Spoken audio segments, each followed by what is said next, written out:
जय श्री जगन्नाथ। मु सुमिता बेहेरा बापी आपण माननको मोर चैनल को स्वागत करुच्ची।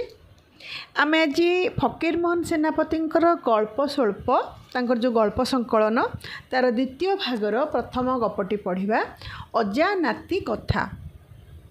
एटी सत्य घटनामूलक कथाटे बोली गाल्पिक लिखिचंती। तेबे आसंतु शुणिबा गल्प अजा नाती कथा।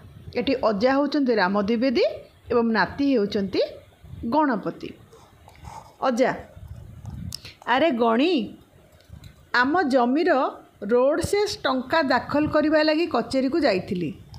काली संज बेले घर को फेरी आसी। आम मुक्तार राम मिश्रे आउ दि चार जन वकिल को पचारि कहीं कही तो से मकदमा कथा शुणी जान कहले नहीं। पुरी सहर भितर केते लोकों संगे देखाला। जहाँ को पचारि समस्ते कहले पुरी रे एक कथा शुणा नहीं। ए किमितिका कथा रे? नाती गणपति केउ मकदमा कथा अजा? अजा अरे तू से दिन परा गेजेट रे पढ़ी शुणाउथिलु। गोटिए माइकिनिया गोटिए पुरुष दुई जन चोर चोरणी मौना मौनी बाबाजी साजी खंडगिरी गोटे गुहा भितर बसी मिछरे तपस्या करथिले। पुलिस सेमान को चालान कला। मेजिस्ट्रेट साहेब दी बरस मियाद देले। गणपति हो यही कथा? नहीं नहीं अजा सेटा गेजेट नुहे, सेटा साहित्य मासिक पत्रिका। से मौना मौनी बोली गोटे गल्प लेखा थिला, सेटा पढ़ी शुणाउथिली ना।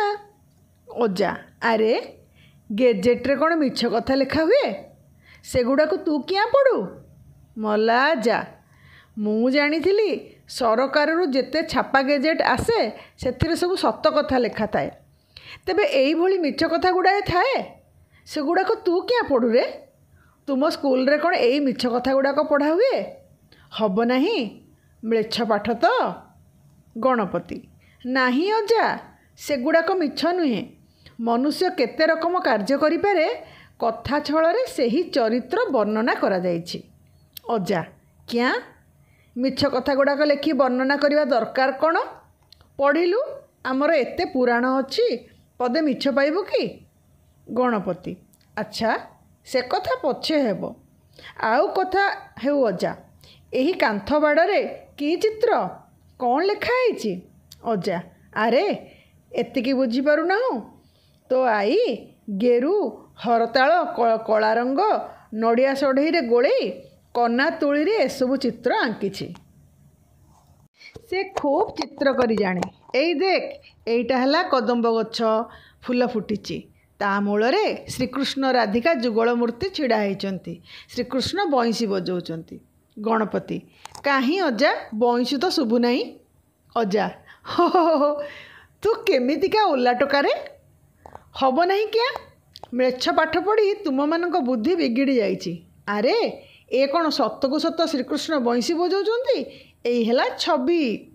गणपति तेबे ए सतकृष्ण नुहे मिछ कृष्ण कह। अजा टिके खप्पा होई तेजरे ए राम राम राम मिछ कृष्ण कौन रे? ये हेला कृष्ण को चित्र। गणपति तेबे अजा शुणंतु कथा कौन कि चित्र विद्या गोटे ललित कला। से दुई रकम गोटे चित्र बाहर जड़ देहरे आउ गोटे मानसिक क्रियार। अच्छा आपण बुझापी मु गोटे कथारे कहे गोटे आदिभौतिक चित्र आ गोटे आध्यात्मिक चित्र। चित्रकर जे से तुली गोटे धरी मनुष्य शरीर चित्र करे। कवि कौन करे कि मनुष्यर मनर गति कार्य प्रणाली क्रिया इत्यादि कलम रे लेखे। एईटा को मानसिक चित्र बोला जाई पारे। लोकशिक्षा पाई किंबा लोकनेत्र रंजन पाई कवि आउ चित्रकर माने एहीपरि चित्र करिथांती। अजा अच्छा आम पूर्व महर्षि माने लोकशिक्षा पाई एते पुराण ग्रंथ रचना कले गोटे हेले तो मिछ कथा लिखि नाहांती। ज्ञान पाई से सब को पढ़। एपरि मिछ कथा गुड़ा क्या पढ़िबो? गणपति अच्छा अजा मु कहूची धीरे होई शुणंतु खप्पा होई जिबे नाहीटी। आपण तो महाभारत वन पर्व रे पढ़िथिबे अजगर सापटाए भीमसेन को गिलिबो बोली खूब आंट करी धइला। भीम भारी बलुआ कि ना पळेई जिबा पई खूब गुड़ाए टणा उटरा कले। ସାପ ତ ନ ଛାଡ଼େ। ତା ବାଦେ ଭୀମ ଢେର ରକମ କଥା କହି ନେହୁରା ହେଲେ। ଅଜଗରକୁ ଦାତାରାମ ଏତେ ଦିନ ଭୋକିଲା ପଡ଼ିଥିଲା, ଆଜି ମୋଟା ମଣିଷଟାଏ ପାଇଛି, ସିଏ କି ଛାଡ଼େ। ଏତିକି ବେଳେ ଯୁଧିଷ୍ଠିର ପହଞ୍ଚିଲେ। ଅଜଗର ଯୁଧିଷ୍ଠିର ଭିତରେ ଢେର କଥାଭାଷା ଚାଲିଲା। ଆଚ୍ଛା ଅଜା, ଅଜଗର ସାପ କ'ଣ କଥା କହୁଥିଲା?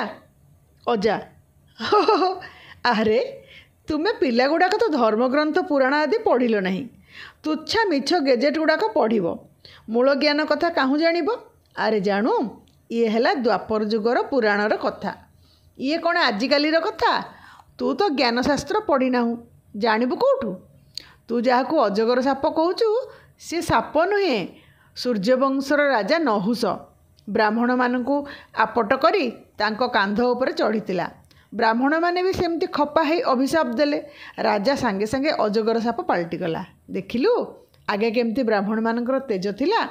ଗଣପତି, ଆଜି ବି କ'ଣ ତେଜ ନାହିଁ? ଯଜମାନଙ୍କୁ ଯାତ୍ରୀଙ୍କୁ ଛାନିଆ କରି ପକାଉଛନ୍ତି। ଅଜା ଟିକେ ରାଗିଯାଇ, କ'ଣ ବ୍ରାହ୍ମଣ ନିନ୍ଦା କରୁଛୁ? ଗଣପତି, ନାହିଁ ନାହିଁ ଅଜା, ମୁଁ ଥଟ୍ଟା କରି କହିଲି। ଆଚ୍ଛା, ମହାଭାରତର ଆଉ ଗୋଟିଏ କଥା ଶୁଣନ୍ତୁ। ଗୋଟିଏ ଶୁଆ ଚଢ଼େଇ ବଣ ଭିତରେ ବସା ବାନ୍ଧିଥିଲା। ସଞ୍ଜବେଳେ ଜଣେ ଅତିଥି ତା ଦୁଆରେ ପହଞ୍ଚିଲେ। ଶୁଆଟି ବଡ଼ ଅତିଥି ସେବା କରେ। ସେ କ'ଣ କଲା ନା, ଧାଇଁ ଯାଇ ଚଞ୍ଚଳ ଅତିଥିଙ୍କୁ ଗୋଡ଼ ଧୋଇବାକୁ ପାଣି ଦେଲା, ଆସନ ଖଣ୍ଡିଏ ପକାଇଦେଲା, ଆଉ ଭୋଜନ ପାଇଁ କିଛି ଚାଉଳ ଆଣିଦେଲା। ଅତିଥି ଭାତ ରାନ୍ଧିଲେ। ମଲା ଯା, ତିଅଣ ଯେ ନାହିଁ। ଅତିଥି କ'ଣ କଲେ କି, ତୁନି ତୁନି ଯାଇ ଶୁଆ ବେକ ମୋଡ଼ିଦେଲେ, ତା ମାଉଁସ ତରକାରୀ କରି ଭୋଜନ କଲେ। ଆଚ୍ଛା ଅଜା, ଶୁଆ ଯେ ଚାଉଳ ଆଣିଦେଲା, ତା ଘରେ ସେ ଚାଉଳ କିଏ କୁଟିଦେଲା? ଶୁଆଣି କୁଟିଦେଲା ପରା। ଅଜା ତ ଟିକିଏ ହଇରାଣରେ ପଡ଼ିଗଲେ। ନାଶଦାନୀ କାଢ଼ି ଲାଗ 3-4 ଟିପା ନାଶ ଶୁଙ୍ଘିଦେଲେଣି। ତହିଁ ଉତ୍ତାରେ ଖନେଇ ଖନେଇ କହିଲେ, ଆଚ୍ଛା ଗଣି, ମୁଁ ଛୁଣି ଭଲ ବୁଝିପାରୁନାହିଁ। କାଲି ମୁଁ ତୋତେ ବେଶ କରି କହିବି, ବେଶ ବୁଝିପାରିବୁ। ମୁଁ ଟୀକା ପଢ଼ିନାହିଁ। ରାମ ମିଶ୍ରେ ବେଶ ସଂସ୍କୃତ ଜାଣନ୍ତି, ସେ ଟୀକା ପଢ଼ିଛନ୍ତି, ସେ ବୁଝେଇଦେବେ। ଗଣପତି, ଆଚ୍ଛା ଅଜା, ଆଉ ଦିନେ 2 ଜଣ ସାଙ୍ଗସୁଙ୍ଗା ହୋଇ ମିଶ୍ରଙ୍କ କତିକି ବୁଝାବୁଝି କରିବା ଲାଗି ଯିବା। ଆଉ ଗୋଟିଏ କଥା ମୋତେ ବୁଝେଇ ଦିଅନ୍ତୁ ଦେଖେ। ପିଲା ଶ୍ରୀକୃଷ୍ଣ ଗୋପପୁରରେ ଥିଲେ। ତାଙ୍କୁ ମାରି ପକାଇବା ପାଇଁ କଂସ ପୁତନା ରାକ୍ଷସୀକୁ ପଠାଇଲା। ସେ ପୁତନା କ'ଣ କଲା କି, ନାରୀ ବେଶ ଧରି ଆପଣା ସ୍ତନରେ ବିଷ ଭର୍ତ୍ତି କରି ଗୋପପୁରକୁ ଚାସିଲା। ଶ୍ରୀକୃଷ୍ଣ ବିଷ ମିଶା କରି ତା ସ୍ତନ ଚଁ କରି ଟାଣିଦେଲେ। ପୁତନା ରଡ଼ିଟାଏ କରି ମରି ପଡ଼ିଗଲା। ସେ କଥା ମହାଭାରତରେ ବି ଲେଖା ଅଛି। ଶ୍ରୀକୃଷ୍ଣ ଜନ୍ମ ବେଳେ ଗୋଟିଏ ଶକୁନି ଗ୍ରାମରେ ଆସି ବସିଲା। ଶକୁନି ଅର୍ଥ ପୁତନା। ମହାଭାରତରେ ପୁତନା କଥା ଏହିପରି ଲେଖା। ଆଉ ଗୋଟିଏ ପୁରାଣରେ ଲେଖା ଅଛି, ପିଲାବେଳେ ଶ୍ରୀକୃଷ୍ଣଙ୍କୁ ପିହୁଡ଼ା ରୋଗ ଧୋଇଥିଲା। ପିହୁଡ଼ା ରୋଗ ପୁତନା। ବୋଇଲ ଅଜା, କେଉଁ ପୁରାଣଟା ସତ? ଆଚ୍ଛା ଅଜା, ଆହୁରି ଗୋଟିଏ କଥା କହନ୍ତୁ ତ। ପୁତନା ତ 19 ଯୋଜନ ମାଡ଼ି ପଡ଼ିଲା, ତେବେ ଗୋପପୁରରେ ଯେତେ ମଣିଷ, ଗୋରୁ, ପଶୁ, ପକ୍ଷୀ ଥିଲେ ସବୁ ତ ଚାପା ପଡ଼ି ମରିଗଲେ। ଗୋପପୁରରେ ସବୁ ଗୌଡ଼ ବଂଶ ବି ମରିଗଲେ। କାହିଁ ସେ କଥା ତ ପୁରାଣରେ ହେଲେ ଲେଖା ନାହିଁ। ଅଜା ତ ବଡ଼ ହଇରାଣରେ ପଡ଼ିଲେଣି। କିଛି ଉତ୍ତର ନ ଦେଇପାରି କେବଳ ନାଶ ଶୁଙ୍ଘୁଛନ୍ତି। ଶେଷରେ କହିଲେ, ହଇରେ ଗଣି, ମୁଁ ତ ବୃନ୍ଦାବନ ଯାଇଥିଲି ସତ, ଗୋପପୁରଟା ତ ଏତେ ବଡ଼ ନୁହେଁ। ପୁତନା ମଡ଼ଟା 19 ଯୋଜନ ମାଡ଼ି ଗୋପପୁରରେ କେମିତି ପଡ଼ିଲା? ପୁଣି ପୁରାଣରେ ଲେଖା ଅଛି ସେ ଗୋପପୁରରେ ପଡ଼ିଲା। ଗଣପତି, ଜାଣ ତ ଅଜା, ପୁରାଣ ବୋଲ କି ଉପନ୍ୟାସ ବୋଲ କି ଗଳ୍ପ ବୋଲ, ଲୋକଶିକ୍ଷା ଲାଗି କବିମାନେ ଏହିପରି ଲେଖି ଯାଇଛନ୍ତି। ପୁରାଣ ଅର୍ଥ କ'ଣ ନା, ପୁରୁଣା କଥା। ଆଜିକାଲି ଯେ ଉପନ୍ୟାସ ସବୁ ବାହାରୁଛି, ତାକୁ 1000 ବର୍ଷ ଉତ୍ତରେ ଲୋକମାନେ ପଢ଼ିଲେ କେହି ସତ ବୋଲି ମଣିବା ଆଶ୍ଚର୍ଯ୍ୟ ନୁହେଁ। ଅଜା, ନାହିଁରେ ଗଣି, ମୋ ମନ ମାନୁନାହିଁ। ଆଚ୍ଛା, ମୁଁ ପଣ୍ଡିତ ରାମ ମିଶ୍ରଙ୍କୁ ଏକଥା ପଚାରି ତୋତେ କହିବି।